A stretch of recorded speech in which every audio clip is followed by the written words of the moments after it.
Okay, so guys, ituturo ko sa inyo kung paano kumuha ng national ID. Kasi ang national ID natin is parang ganito pa rin. Yung papel na sira-sira na.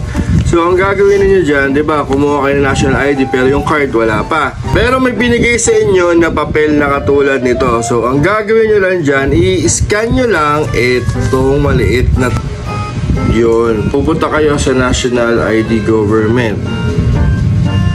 Tapos i-click nyo lang to. Yan. At mapupunta kayo sa ganito. Yan. So pag napunta kayo dyan, proceed nyo lang. Tapos etong mga nandito, ayan, ikukuha nyo lang yan. I-fill up nyo lang yan. Lahat yan. Or pwede rin naman yung personal info na yan, i-fill up nyo lang yan. Or pwede rin naman by national ID QR. Ito, ikuha nyo lang yan. Di kunyari, ako, yan, first name, yan, tapos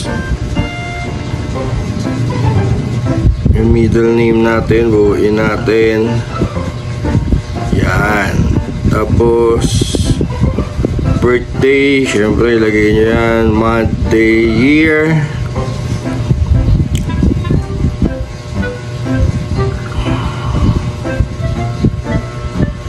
yan, tapos yung national ID card kung meron, pero kung wala naman, edi iwanan nyo na lang yan. Okay, tapos i-continue nyo, isa-search nya or i-verify nya yung national ID ninyo.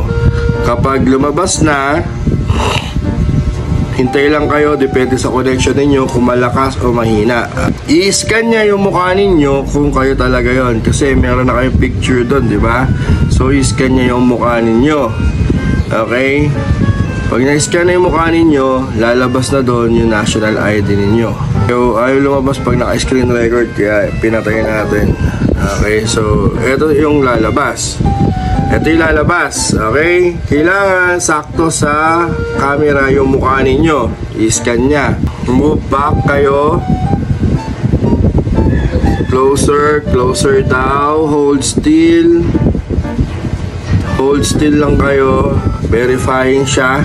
Okay? Lalabas dyan yung ano ninyo. Ayan, oh. Please wait. Ayun, nakita na. Okay? View national ID. View national ID. Yan. Ito na yung digital copy ng national ID ninyo. Blurred na lang natin yan. Baligtaran yan. Okay? Ayan. Baligtaran yan. So, pwede nyo siyang i-download. Da-download nyo siya as digital. Ayan o. Da-download nyo. Ayan. Pag na-download nyo yan, makukuha nyo na yung national ID ninyo. Pwede na kayo magpagawa na PBC na national ID. Na katulad nung ginawa namin. Aso na yun? Nakatulad nung pinagawa namin na national ID. Ganyan. Okay? Nagpagawa lang kami kasi sobrang tagal nung national ID namin. Okay? So, yun lang kung paano magpagawa or paano mo makukuha yung digital copy ng national ID nyo. Yun lang. Salamat!